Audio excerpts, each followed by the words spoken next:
যে বিষয়টি আমাদের সমাজে আছে, ইচ্ছার হাওয়ার বেগে চলা। হাওয়ার বেগে চলা এটাও প্রচলিত শিরক। হাওয়ার বেগে যারা চলে শিরকি কাজ করেন। আপনার ইচ্ছা মতো চলা, ইবলিস শয়তানের অনুসরণ করা হয়।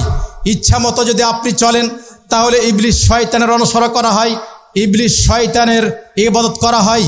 তাই ইব্রাহিম আলাইহিস সালাতু ওয়াস সালাম তার বাবাকে বলেছিলেন, ইয়া আবাতি লা তা'বুদি শাইতান ইন্নাশ শাইতানা কানা লির-রহমানি আসিয়া। হে আমার বাবা, তুমি শয়তানের ইবাদত করছো, কারণ শয়তানের এই যে তুমি ইবাদত করছো, শয়তানের নাফরমান, তার মানে আল্লাহ তাআলার নাফরমানি সে করে। আপনি যখন ইচ্ছার মতো চলবেন, কোরআন সুন্নাহ অনুযায়ী আমল করবেন না, আমল না করলে, হাওয়ার বেগে চললে আপনি শয়তানের ইবাদত বন্দি করলেন, এটাও বড় শিরক। আপনি শিরক থেকে নিজেকে রক্ষা করেন, তাহলে আপনার জন্য কল্যাণ হবে।